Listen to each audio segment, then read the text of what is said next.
cada microorganismo tiene obviamente su peculiaridad, así como cada uno de diferentes de ustedes tiene su manera, como es que inicia el día, de repente, ¿no es cierto? Unos se bañan, otros no se bañan, otros toman desayuno, otros toman desayuno a las 8, otros toman desayuno de repente acá en la universidad, ¿no es cierto? Entonces, de esa misma forma cada uno va encontrando su manera como hacerlo, ¿no? Como ya su vida. Igual esto, ¿no? Como vamos a hablar un poco de esto, vamos a hablar en este caso de toxoplasmosis, ¿no? ¿Y qué es el toxoplasma en realidad? ¿Qué sería el toxoplasma? ¿Un parásito? ¿Qué es? Un parásito protozoario, ¿no es cierto? Y fíjese que es intracelular, o sea, el toxoplasma no está por fuera de las células, porque hay muchos parásitos que nosotros vamos a ver que simplemente van a estar en la luz del intestino, ¿no es cierto? Transitando por ahí, o si no adheridos a la pared del intestino. Pero en este caso del toxoplasma, pues es un protozoario intercelular, o sea, lentamente tiene que ingresar a la célula, fíjense, entonces, para poder causar en este caso alteración. Entonces, la peculiaridad de este toxoplasmosis, pues, en todos causará enfermedad. No, ¿por qué? Exacto, ¿no es cierto? Porque de alguna forma nosotros tenemos la peculiaridad de cuando estamos, obviamente, incompetentes, pues el cuerpo va a tener la facilidad de poder erradicarlo. O sea, va a entrar, sí va a entrar, ¿no es cierto? Pero sin embargo vamos a eliminarlo de esta manera pronta también, ¿no es cierto? Entonces, si de todos ustedes nos hacemos unos marcadores para diagnóstico de toxoplasmosis, como por ejemplo hacerse IgM, IgG, ¿cuántos saldrán positivos? No es 100%, el 98% saldrán positivos, ¿no es cierto? Entonces, todos en realidad en nuestra vida hemos tenido contacto con el toxoplasma, pero no significa que estamos en infección, ¿no es cierto? Hay una parte que va a ser, obviamente, la mayoría va a ser asintomático, ¿no es cierto? Y hay solo un porcentaje pequeño que va a presentar síntomas, ¿no es cierto? Entonces, para depender mucho del factor de virulencia, en este caso de este protozoario, ¿no es cierto? Y que de alguna forma va a tener mucho que ver en las enfermedades que también tengamos, ¿no es cierto? ¿Qué enfermedades inmunocompetentes conocemos? VIH, ¿no es cierto? SIDA, pacientes que tengan trasplante de órganos sólidos, pacientes que tengan trasplante de órganos hematopoyéticos, ¿no es cierto? Trasplante de médula, ¿no es cierto? Y pacientes que tengan artritis reumatoidea, que tengan diabetes, que tengan hipertensión, que tengan enfermedad renal crónica, ¿no es cierto? Pacientes que tengan psoriasis, también, ¿por qué no? Pacientes que estén tomando corticoides de larga data también, ¿no es cierto? Entonces, todas estas situaciones, de alguna forma, pues van a provocar que los pacientes sean inmunocomprometidos. Y si son inmunocomprometidos, ahí viene el detalle. ¿Qué enfermedades empiezan a causar este toxoplasma? La primera probabilidad que puede entrar, obviamente, si tiene toxoplasmosis, si es un paciente de VIH, pues obviamente va a llegar, tiene tropismo, ¿por qué? ¿Por qué lugar? Sistema nervioso central, ¿no es cierto? ¿Y qué va a causar? Neurotoxoplasmosis, ¿no es cierto? Puede provocar afecciones cerebrales, en este caso por toxoplasmosis, y de esta forma pues desarrollar clínica, ¿no es cierto? ¿Y cuál sería la clínica de un proceso expansivo intermediato? No, ese es un proceso expansivo, ¿no es cierto? ¿Qué sería? ¿Qué presentaría mi paciente? Puede tener hemiparesia, ¿no es cierto? ¿Qué más? Ese es lo raro, no causa síndrome de hipertensión, pero sí causa cefalea, signos benignos que puede provocar en algunos ocasiones, ¿no es cierto?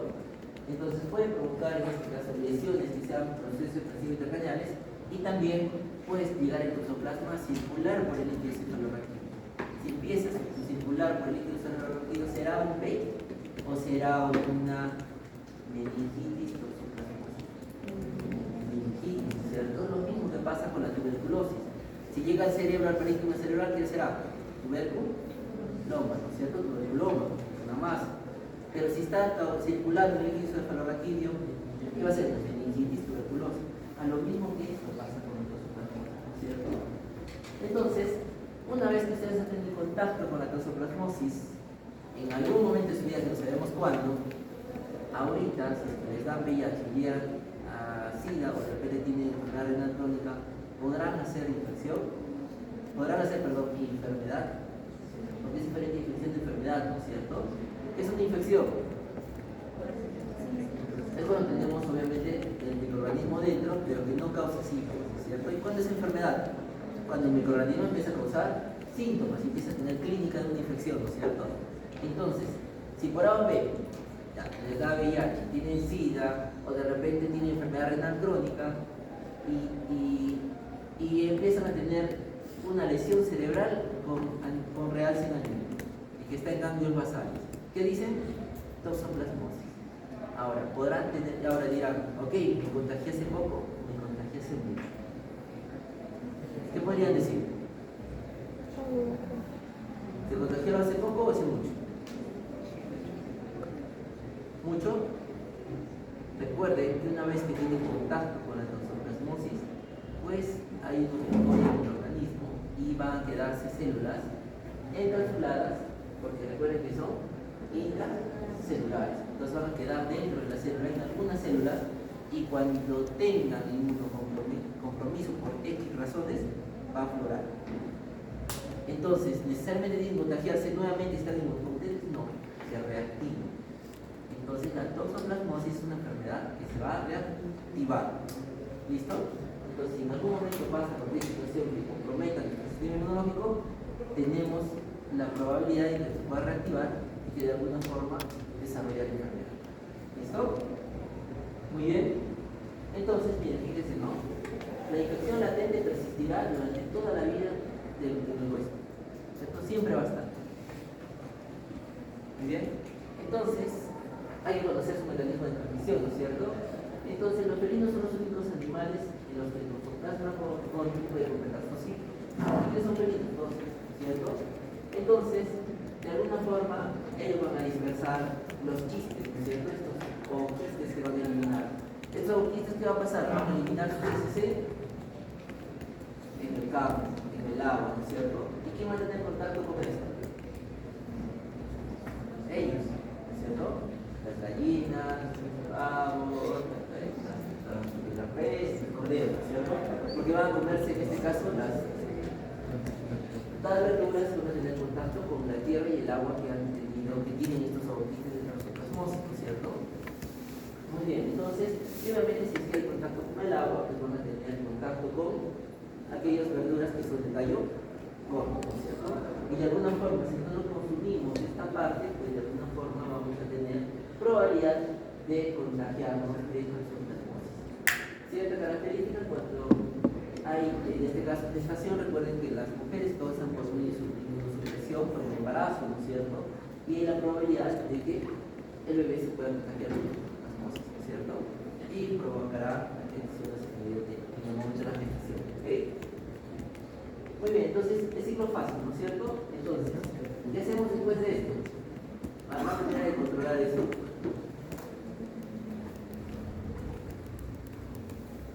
O sea, si me da toxoplasmosis, matamos todos los gatos del mundo.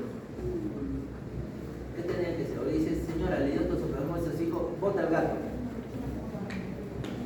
¿Qué tiene que hacer?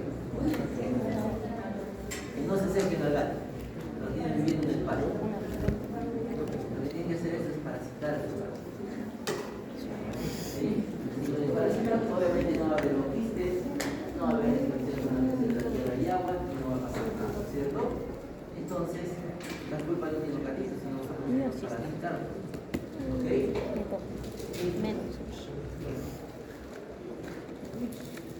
Entonces, como vimos, ¿no? Una vez que ingresa el gato, pues de alguna forma va a tener la probabilidad de poder instalar el mecanismo del gato, van a ingresar por las microvelocidades y obviamente van a eliminar esos quistes que se van a detectar en las heces, ¿no es cierto? Son infecciosos pasadas las 24 horas de infección.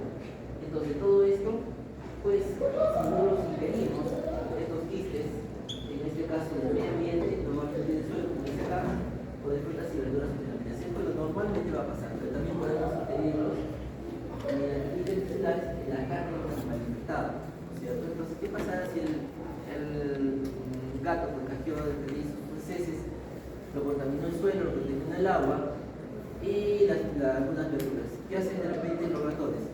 Van con esa agua y con el piso y se contagian con sus ratones, ¿cierto?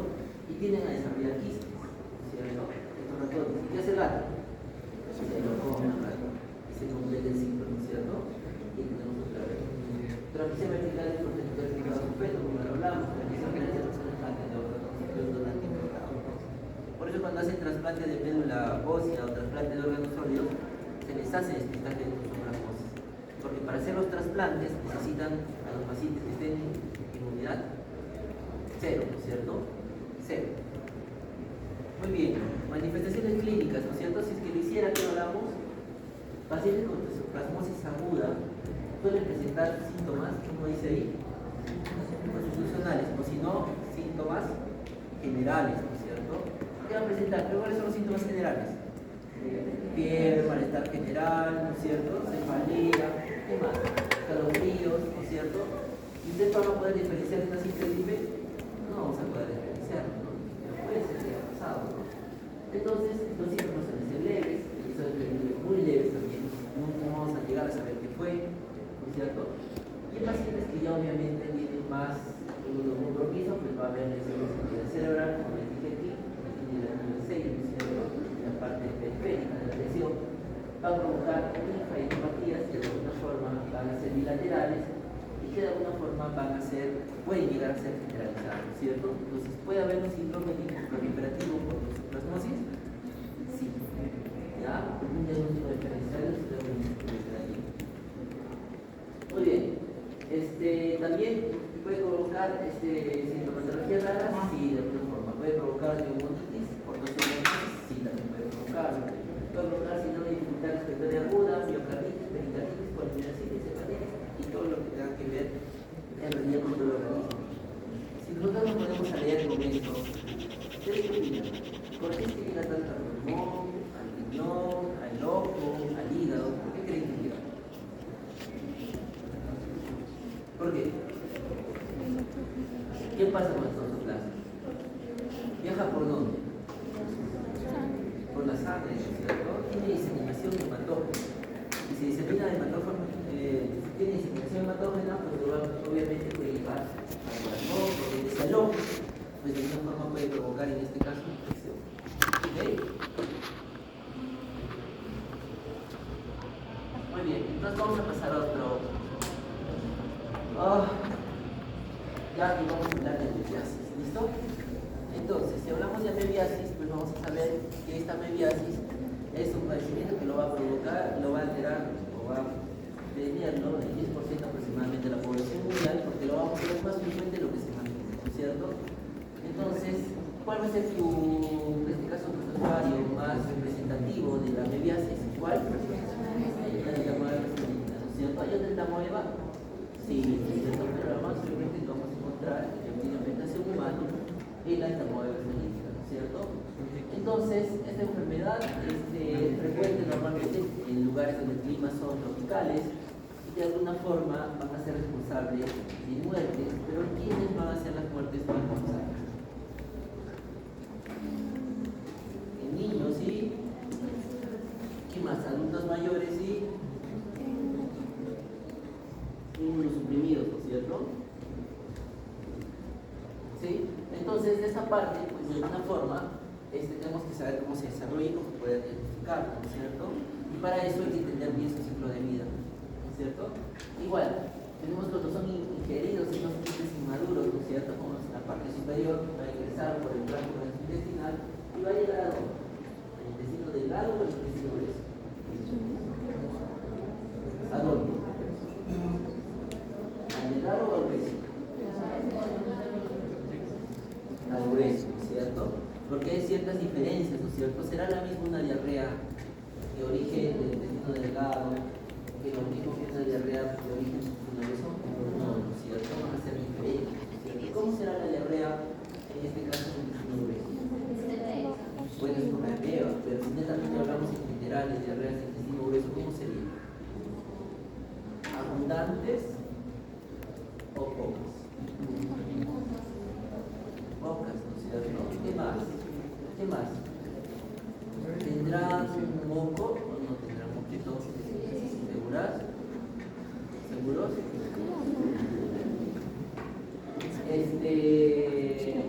¿Serán durante todo el día? ¿Serán matutinas? ¿Cómo será?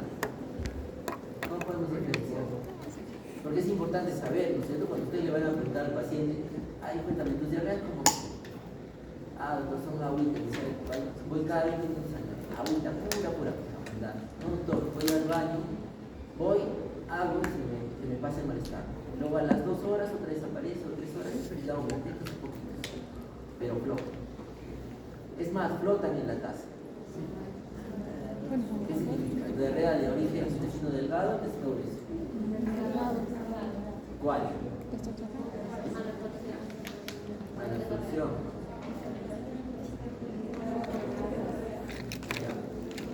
Entonces, pero en el caso de daño a nivel de intestino grueso, pues de alguna forma, y lo característico que va a hacer esta modalidad clínica es que va a llegar a con quién? Con sangre, eso es con sangre, ¿no es cierto? ¿Y dónde la vamos a encontrar? Dentro de los eritrocitos o fuera. ¿Dónde? ¿Por qué sale con sangre de la heces? Porque se dañó la mucosa y empezó a sangrar.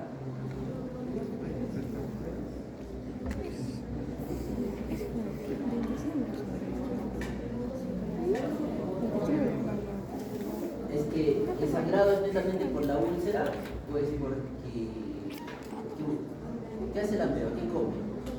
Come eritrocitos, ¿no es cierto? Come eritrocitos. Y por eso cuando ustedes buscan la ameba, pues tienen a la ameba, pero dentro de ella van a encontrar columnas y eritrocitos, ¿no es cierto?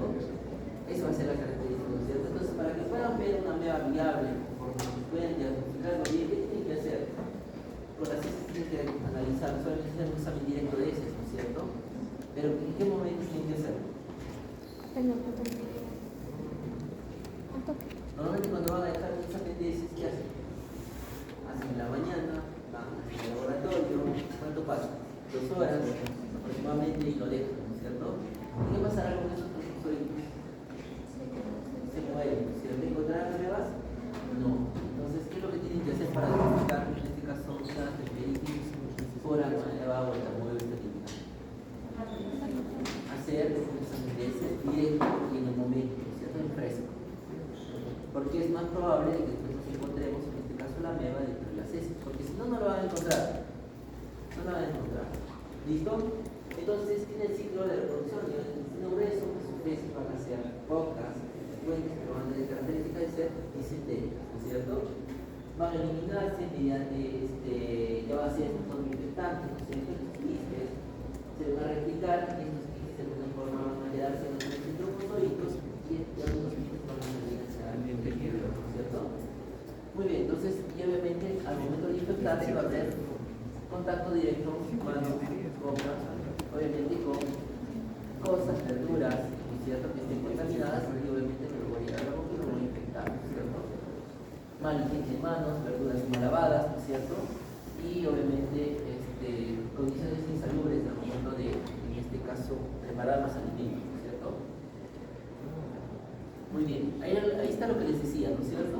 Ahí tiene el fosforito, ¿no es cierto? De la modalidad olímpica, y nótense que tiene la parte interna, tiene un montón de eritrocitos, ¿no es cierto? Y eso lo vamos a poder explicar, ¿cierto? Pero muchas veces encontramos quistes maduros, en este caso, que reportan el examen directo de heces, ¿no? Quistes de etamoeba olímpica. ¿Será diagnóstico de infección o no será diagnóstico de infección? ¿Ustedes qué opinan? ¿Sería infección o no sería infección? Encuentran trombocitos y encuentran quistes. Cuando encuentran trombocitos sería infección o cuando encuentran quistes sería infección. Trombocitos es el gol estándar, ¿no es cierto? Si encuentran trombocitos, sí es infección. Pero si encuentran quistes, no podemos diferenciar. ¿Por qué? No, no es por eso. ¿Diferenciar cómo? ¿Cómo? No. Yo le pongo una cosa. Nosotros nos contagiamos mediante quistes, ¿no es cierto? Entonces, me estoy imaginando, me metí 2 quistes a la boca, directamente, y salen 2 quistes. Ahora, exacto, no es la forma infecciosa. Segundo, si fue la forma infecciosa, ingresa, se explosiona y se replica. Ahí sí me causa, ¿no? Y tendría que encontrar trombocitos. Y recuerden que cuando eliminan, en este caso los quistes, serán infecciosos o no infecciosos. Fíjense la parte superior, la parte inferior. Una vez que ya se elimina, ¿serán infecciosos o no infecciosos? ¿Qué son? Infecciosis, ¿cierto? Entonces, ¿cómo diferencio yo este quiste de este quiste? Entonces, si yo encuentro quistes que están directamente, me voy a hacer. Fíjense, como Sánchez también es aquí.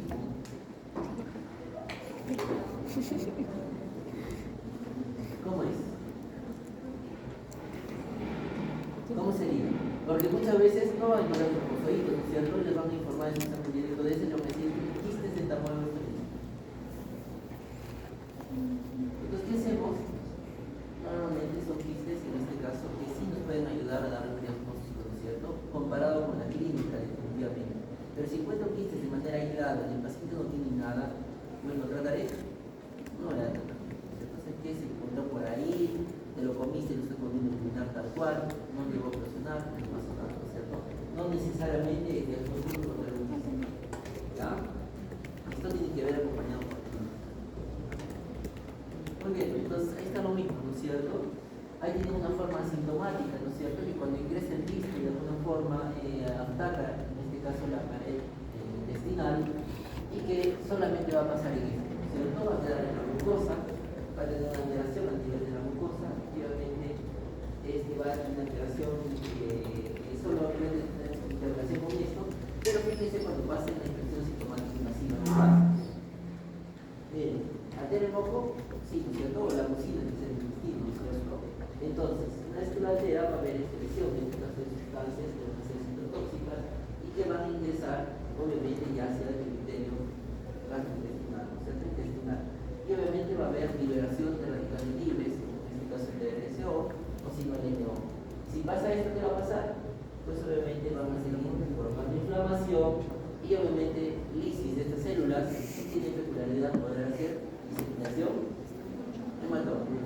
Y ahí es donde llegan las amebas al riñón, llegan al hígado, llegan al pulmón, al cerebro y todo, ¿no es cierto? Entonces, también pueden tener diseminación hematócrina las amebas, sí pueden tener, porque directamente van a ingresar a nivel del intestino. Entonces, si yo tengo un paciente con amebiasis hepática, ¿no es cierto? Encuentran abscesos hepáticos y la primera probabilidad es bacteriano versus amebas, ¿no es cierto? Entonces, ¿cómo llegó a la ameba? Ahí. Uno puede ser por la vía biliar, ¿no es cierto? Que tenga meneracia 22, ¿qué puede ser? Vía hematógena. Pero para haber ingresado por vía hematógena, por dónde tuvo que llegar? Por el intestino. Entonces, ¿qué pasaría si mi paciente me dice, doctor, hace 15 días estuve con diarreas? Se me curó, pero ahora entre mi piel, que donaba vómitos, y me hicieron como una ecografía y tenía abscesos hepáticos. ¿Qué tienen que hacer? ¿Hacer una biopsia, en este caso un drenaje de esos abscesos hepáticos? Ese sería lo ideal, ¿no es cierto? Pero si no podemos, ¿qué tendrían que hacer?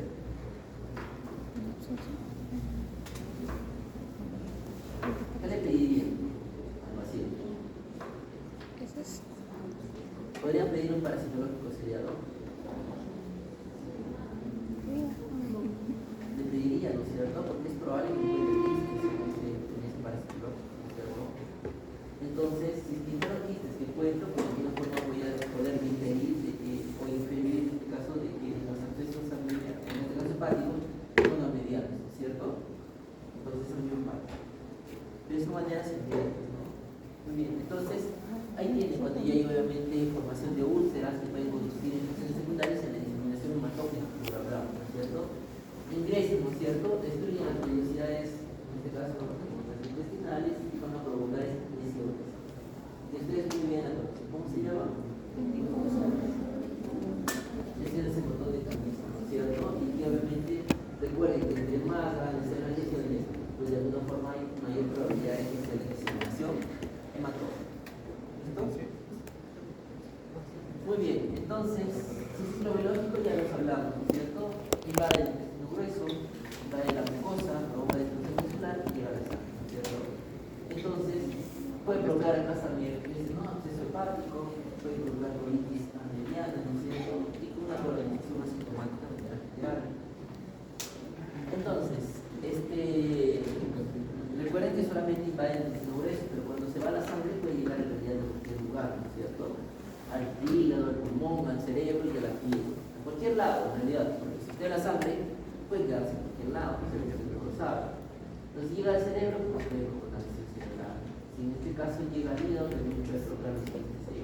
encefálicos. Recuerden que puede llegar, en este caso también a las regiones seminales, ¿cierto?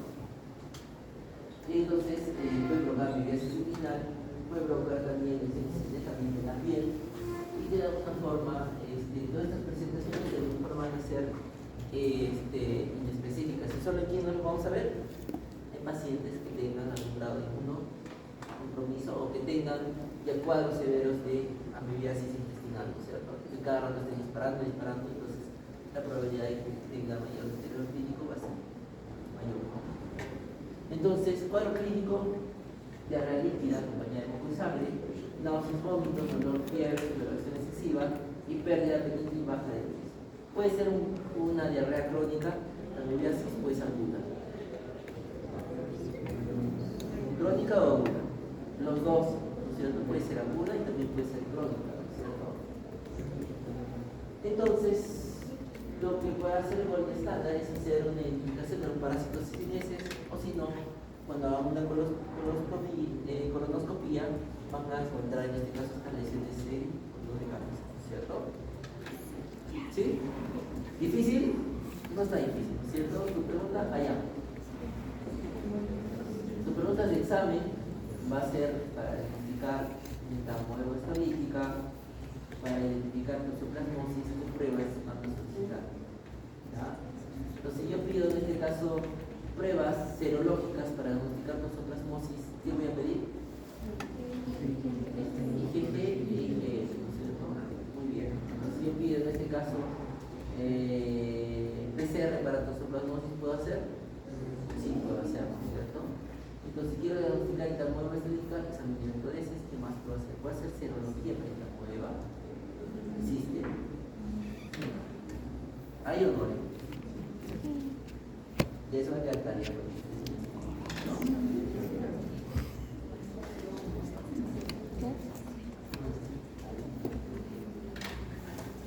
Ya está. Entonces ahora vamos a conversar de Giardia, ¿no es cierto? Cuando tenemos Giardia, en este caso, pues también es un protozoario que de alguna forma va a provocar infección del intestino delgado, ¿no es cierto? Entonces, ahí sí netamente voy a saber, tengo que ver cuál es el tipo de diarrea, ¿no es cierto?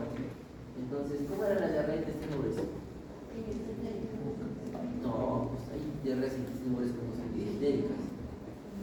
¿Tiene cierta carencia? A ver, ¿cómo es la diarrea de intestino grueso versus la diarrea de intestino delgado? A ver, porque yo voy a tener que diferenciar, ¿no es cierto? Ver si es que ya es una infección por una diarrea que tiene características de intestino delgado, ¿quién se me va a aprender un poquito? Ya, si es que yo sospecho una diarrea de intestino grueso, ¿quién se me va a aprender un poquito? ¿Se dan cuenta? Entonces tienen que saber qué tipo de diarrea es una diarrea de intestino grueso y cuál es una diarrea de intestino delgado. Ya, ¿cómo es la del grueso? ¿O cuál es su diferencia?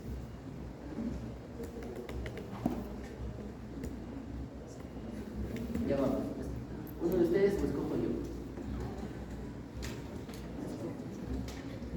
Ya, entonces, un número. 7. 1, 2, 3, 4, 5, 6, 7. Vamos, ¿cuál es la diferencia entre una diarrea del intestino delgado y intestino grueso? Solo una característica. Ya, aquí tiene muco. El intestino grueso tiene mucosidad, ¿no es cierto? Muy bien, tiene otro número. 10. 1, 2, 3, 4, 5, 6, 7, 8, 9, 10. Vamos. Otra característica. Otra diferencia. Va, pues, cambiar. Pues, ya,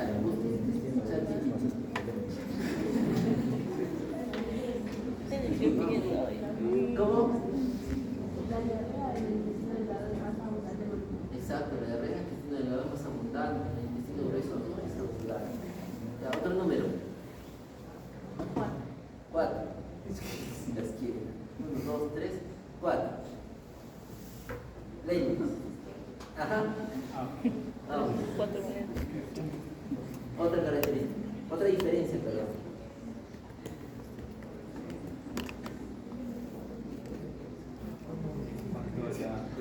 operación. Ya. El intestino delgado te deshidratas más que Exacto, el intestino diarreas por el intestino delgado te deshidratas más, ¿no es cierto? En comparación al intestino grueso. Dime otro número. 6. 6. 1, 2, 3, 4, 5, 6. Blanca, ahí toma todo. Otra diferencia, perdón.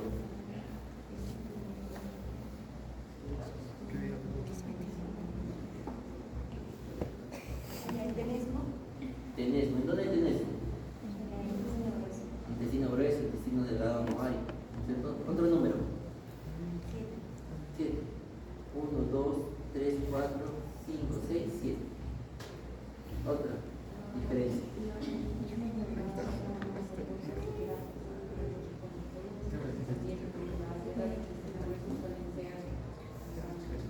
Claro.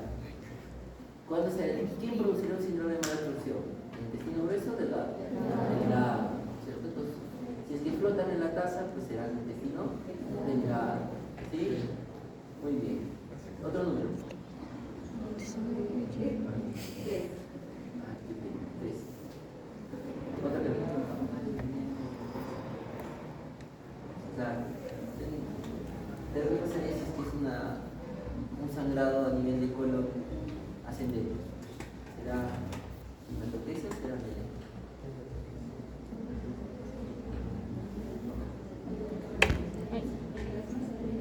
Entre más arriba, más oscuro, ¿no es cierto? Puede ser, no necesariamente, ¿no?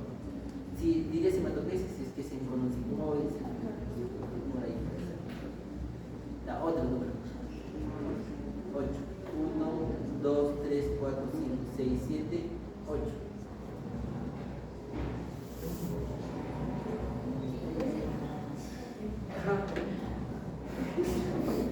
Vamos.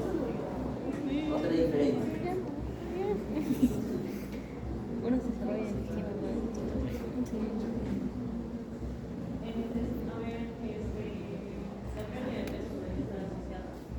Ya dijeron, o sea, porque va a haber mayor cantidad de ese. A ver,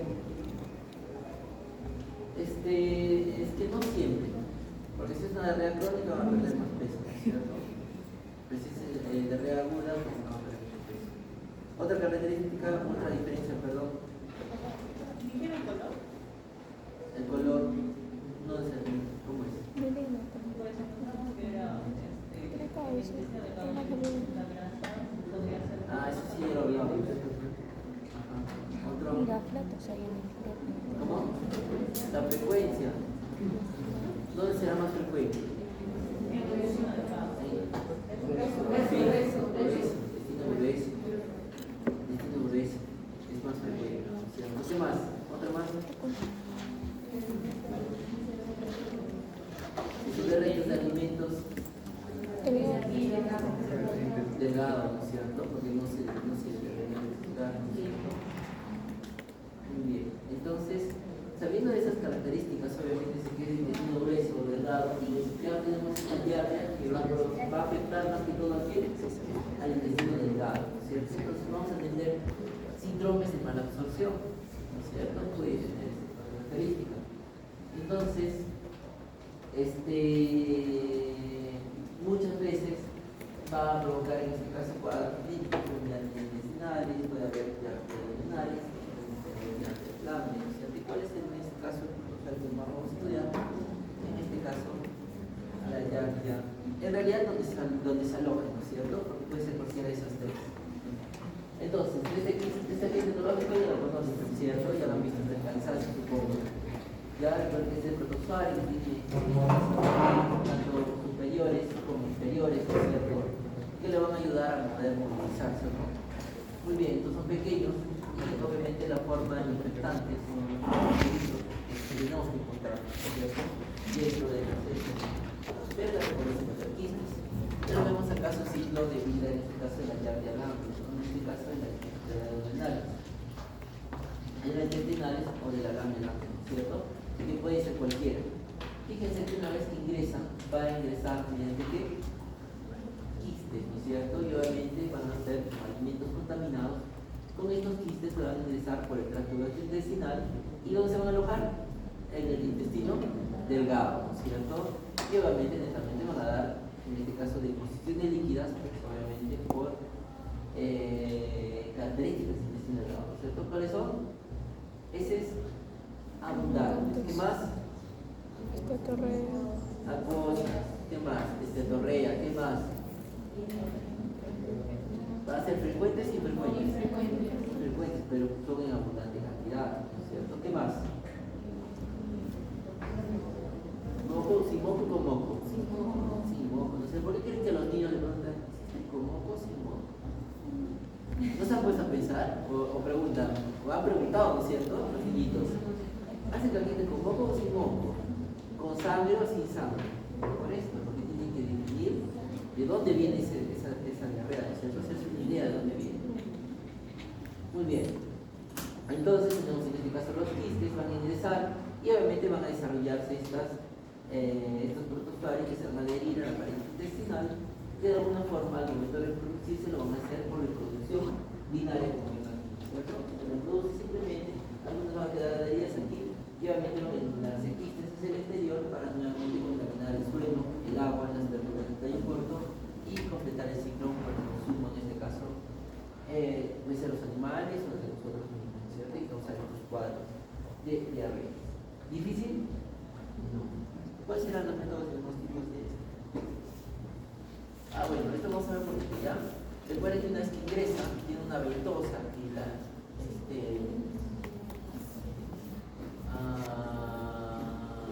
no está acá.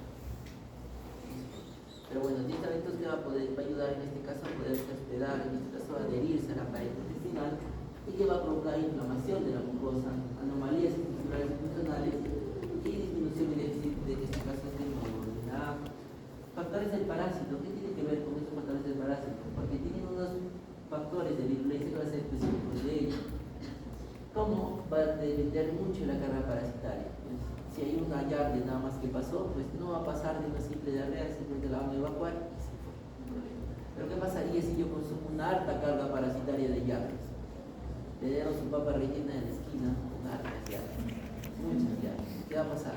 ¿Va a ser un cuadro diarreico transitorio o si va a persistir? Va a persistir y va a dar cuadros más severos. Esto va a depender mucho de la cantidad de protozoarios para ingerir, ¿cierto? Muy bien, proteínas variables en la superficie, sí, que hacen que las yardinas de alguna forma, estas enzimas van a ayudar a que se pueda adherir mayormente a lo que son la pared intestinal, ¿cierto?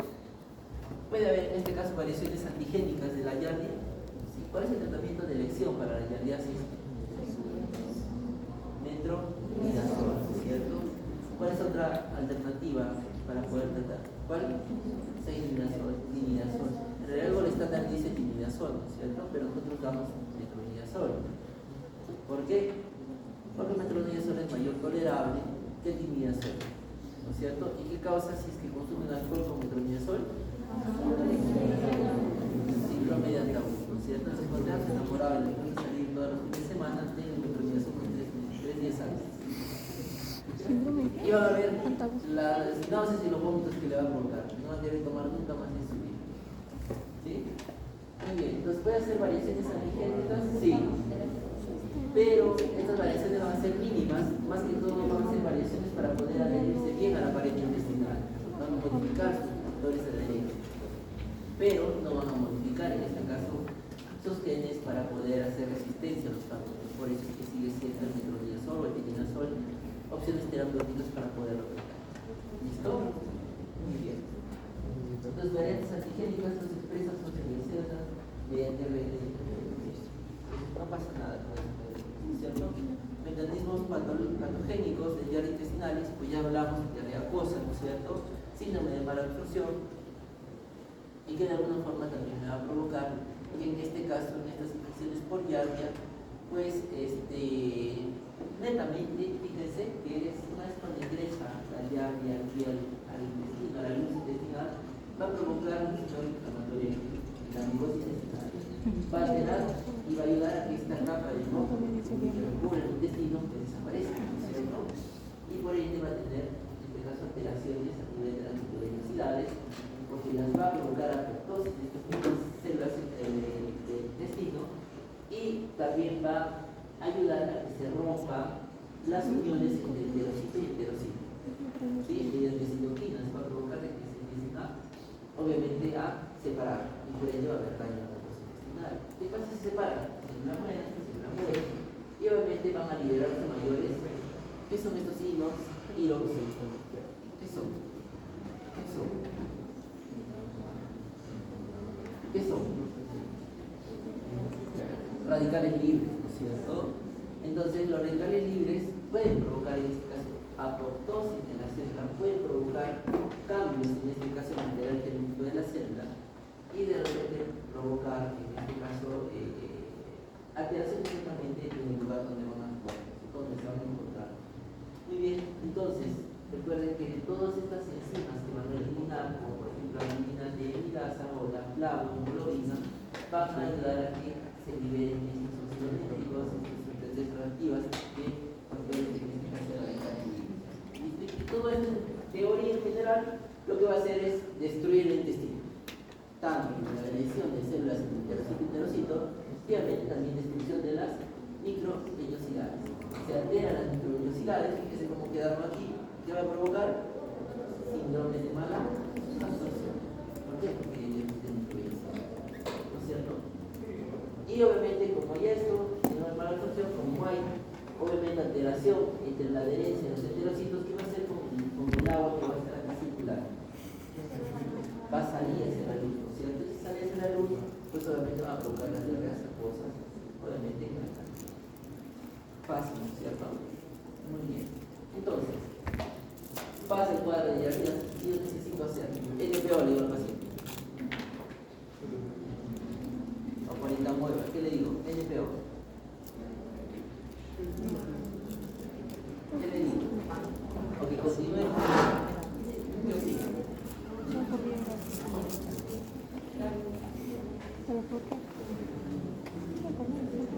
¿Qué tienen que hacer? Pero es que no se absorbe en el intestino. Para entrar.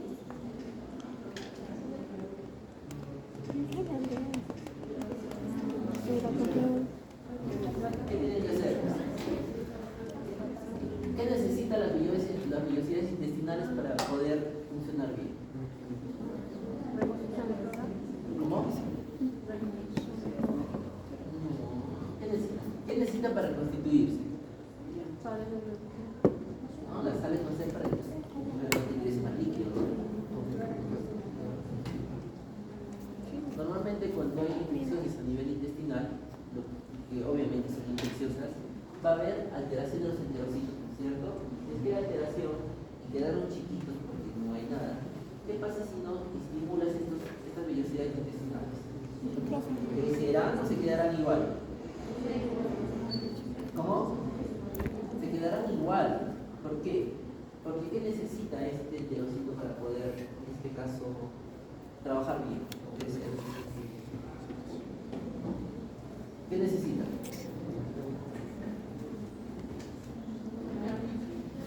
Que coman. ¿No es cierto? Si ustedes le dan a estos pacientes lo peor que pueden hacer es decirles que se queden en el peor. Entonces, comer comidas suaves, ¿no es cierto? Que ayuden a estimular la mucosa intestinal y a la mayor proliferación y recuperación de las microvellosidades intestinales, ¿no es cierto? Y a la vez recuperación de las microvellosidades va a regresar a lo que era el inicio de la producción de la mucina para ayudar a recuperar el cuadro de los, ¿no es cierto? Entonces, muy aparte del antimicrobiano que le vamos a poner, indicarle que continúe comiendo, pero cosas leves, ¿no es cierto? No le vamos a dar pues comidas grasas, porque recuerden que ya va a ser un síndrome de mala absorción. Más lo que le van a dar, no va a absorber nada, peor va a ser. Comida ligera, ¿no es cierto? Lo suficiente como para que pueda volver a, en este caso, volver a desarrollar esa necesidad, ¿cierto? Difícil, no está difícil, ¿cierto? Muy bien. Entonces vamos a hablar ahora de nematodos, ¿ok? Muy bien, ¿qué significa nemátodo? Como hilo, ¿cierto? De alguna forma van a ser gusanos cilíndricos, alargados, no segmentados, con simetría bilateral que se estrechan en ambos extremos. Pueden haber los sexos cuando están separados, ¿cierto? El macho es más pequeño que la hembra y y su extremo posterior normalmente está curvado también. Las hembras son vivíparas, ¿no es cierto? Pueden producir larvas, embriones y pueden ser ovíparas, ponen huevos o pueden ser ovovivíparas, ¿no es cierto? Que significa que ponen huevos que funcionan inmediatamente, ¿no es cierto? Viven en nematodos intestinales y algunos nematodos que llegan al cuerpo y que llegan a los tejidos, ¿no es cierto? Entonces, fíjense aquellos nematodos que van a provocar infección del intestino. ¿Cuáles son los más conocidos? Hasta el corticoides que más, así como renales, hepatomeducales, pectorales, intestinales, y bueno, esto va a alterar el intestino caso corto, el intestino largo, ¿cuál van a ser? Pectorales, ¿cuál será el intestino corto? ¿Cuál es? No, ¿cuál es? ¿Qué es el intestino corto? ¿Delgado o el grueso? El grueso, ¿cierto? Muy bien. Y va a haber parásitos o nematodos, en este caso, que van a ingresar a lo que son el sistema linfático, ¿no es cierto? Y también no hay preguntas, hay, pero sí hay en este caso, parásitos que van a ingresar por tejidos subcutáneos, ¿no es cierto? Por la piel y el tejido subcutáneo. De todas esas, el OALOA se regresa. ¿Ya? ¿Y cuál más ingresa de estos? Ingresa por el tejido subcutáneo y que provoca larva migra. ¿Qué más? Necátora americana. Digan, si los toma duodenales. ¿Seguros? Sí. No. Fíjense que ingresa la LOA ingresa por tejido subcutáneo y también LOA ingresa por lo que ingresa y llega a la conjuntiva. ¿Cómo es el LOA? No le he puesto ahí, a ver, busquen.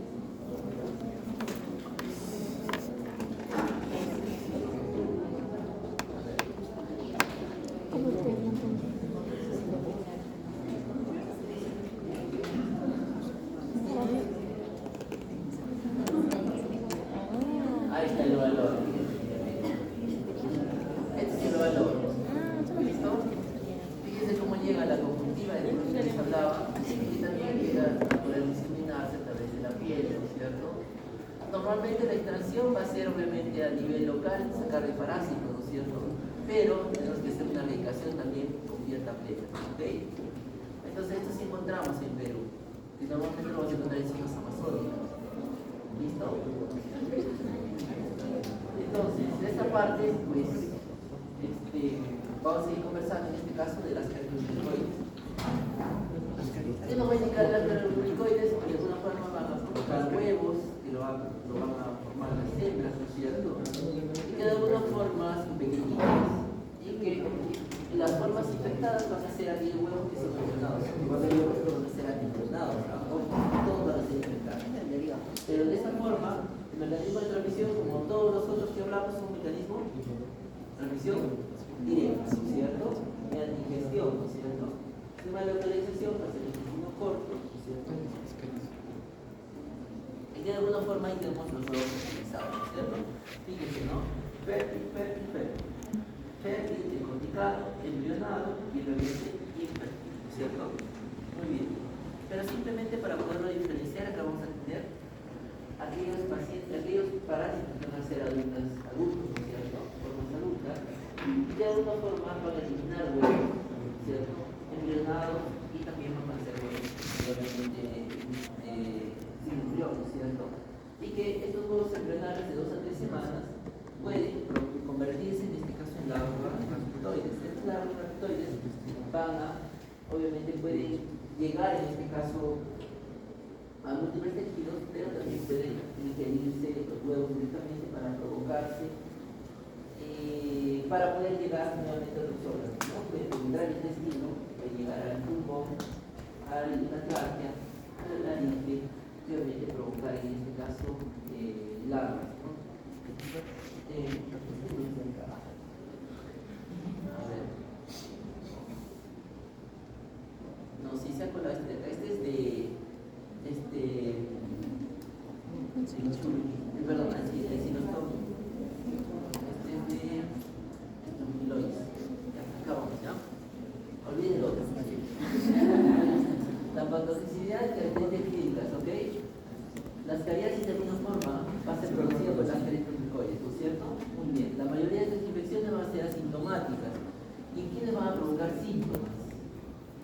qué va a depender en este caso que cause síntomas puede hacer el glucoides? Hablamos de la cantidad, ¿no es cierto? La carga parasitaria. Si te tienes poquitas Ascaris, pues no va a pasar nada, ¿no es cierto? Vas a poner un síndrome de mal. ¿Dónde se aloja? ¿Intestino delgado o grueso? ¿Delgado o grueso? ¿Grueso o delgado? Grueso, ¿no es cierto? ¿Seguro? Sí. Sí, grueso, ¿no es cierto? Intestino grueso. Entonces, si es que hay intestino grueso y si es que hay abundantes larvas, ¿qué va a provocar? ¿Qué puede provocar? Destrucción. No más destrucción, ¿no es cierto? Pero el Ascaris puede llegar en este caso al intestino delgado. Puede llegar a la vesícula biliar. Sí, puede provocar en este caso dolores tipo cólico biliar que sea desencadenado por Ascaris, en este caso. Llega al intestino delgado, ingresa por la cuerda de Bartlett y se va por la vía biliar y llegan a la vesícula. Y esto puede llegar. Entonces, una vez yo tuve un caso de un paciente que venía por cólicos, repetición, cólicos, y nunca se hizo ecografía. Al momento de hacer la ecografía en emergencia, miramos que tenía un gusano dentro de la vesícula. Entonces, hicimos un parasitológico sellado y salió que tenía Ascaris. Entonces, realmente fue en este caso una obstrucción intestinal, es más, hizo también una colagitis el paciente, pero con la obstrucción del Ascaris, del gusano. ¿Listo? Hace 2 semanas tuve una paciente UCI, en unidad de cuidados pediátricos. ¿Qué pasó? Se cayó del segundo piso, entubaron, tuvo un TEC severo. Cuando estaba en hospitalización, ¿qué pasó? Cuando estaba entubada y todo lo demás, empezó a salir Ascaris por el tubo que le habían entubado, el tubo orotraqueal, y también por la nariz. Entonces, depende mucho de la alta carga parasitaria, ¿no es cierto? Entonces, ¿el Ascaris tendrá un ciclo de luz o no hará un ciclo de luz? Sí, ¿no es cierto? ¿Por qué hace el ciclo de luz? ¿Cómo sería este ciclo de luz? O de luz.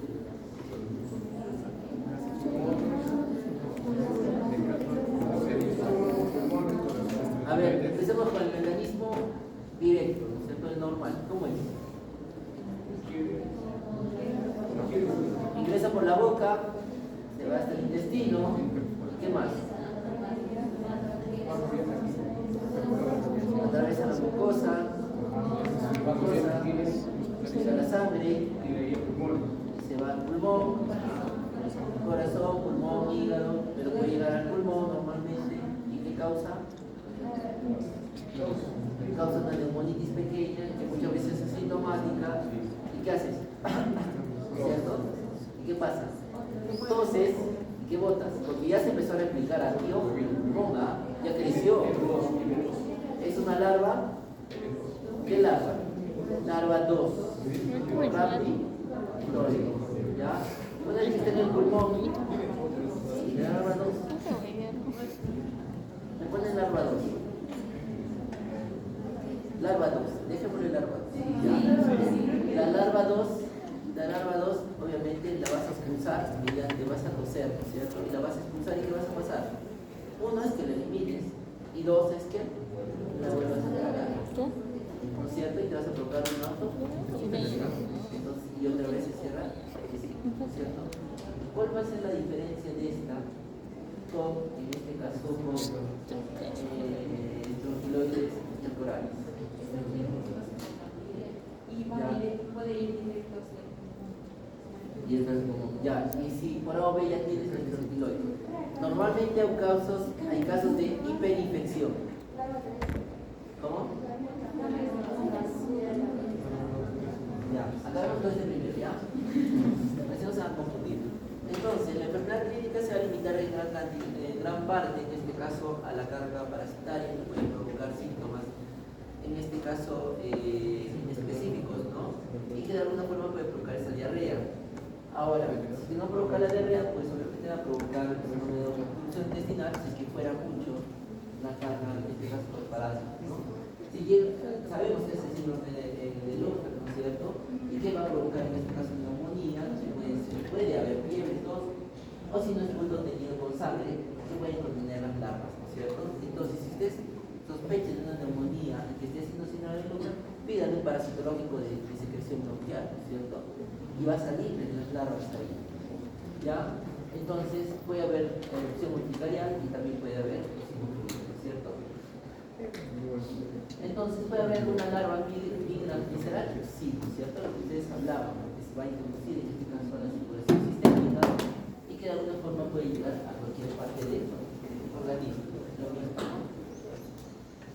Muy bien, malestar general, anorexia, náuseas, vómitos, diarrea, ¿no es cierto? Deficiencia de vitamina A, ¿no es cierto? Función intestinal, penetración a través del nuevo útero intestinal, reacciones de hipersensibilidad, ¿no es cierto? Muy bien. Ahora aquí tenemos el estronquiloides estercolado, ¿no es cierto? Normalmente, ¿por dónde ingresa el estronquiloides? Por la piel, ¿no es cierto? ¿Dónde vive? En tierras húmedas, ¿no es cierto? Y donde vamos a encontrar con mayor frecuencia en zonas tropicales, ¿cierto? Muy bien. Una vez que ingresa, ¿a dónde se va a ir? ¿A la sangre o al glóbulo linfático?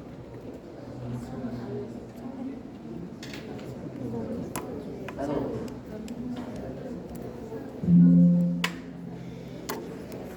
¿A dónde?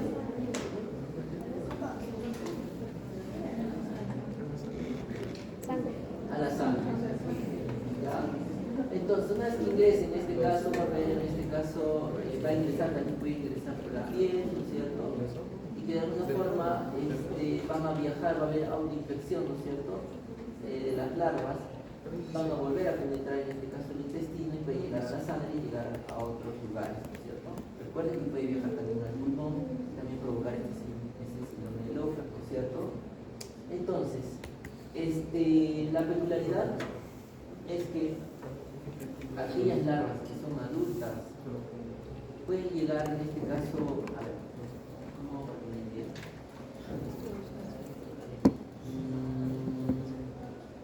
Acá está. No, no le cuando tiene el intestino, ingresa, ¿no es cierto?, por la piel. Una vez que ingresa por la piel, va a llegar a la sangre, ¿no es cierto? Una vez que va a llegar a la sangre, normalmente llega al pulmón, y del pulmón lo volvemos a tragar y va a alojarse en el intestino. En el intestino se van a desarrollar adultos, ¿no es cierto?, hembras y machos. Y normalmente son ovíparos, ponen huevos o se dividen, como hacía la llave. ¿Qué pasa? Ponen huevos, ¿no es cierto? Esos huevos, ojo, esos huevos saldrán infectantes al exterior o no infectantes. Infectantes, porque en el suelo, ¿qué va a pasar? Una vez que salen al exterior, en el suelo húmedo, ¿qué va a pasar? Van a madurar y se van a implosionar en larvas L2 afiliares, que se llaman corraptoides también. ¿Ya? Van a implosionar. Entonces esa larva que va a ingresar por la piel va nuevamente a ser el ciclo. Pero ¿qué pasa si es que estos huevos son fértiles y eclosionan dentro del intestino? Va a haber una autoinfección, porque estas larvas, en vez de entrar del suelo, ingresar por la piel, van a ingresar directamente por el intestino, ¿no es cierto? Ingresan directamente por el intestino y va a haber una autoinfección. Puede haber casos de hiperinfección por estronquiloides temporales, sí, por ese mecanismo.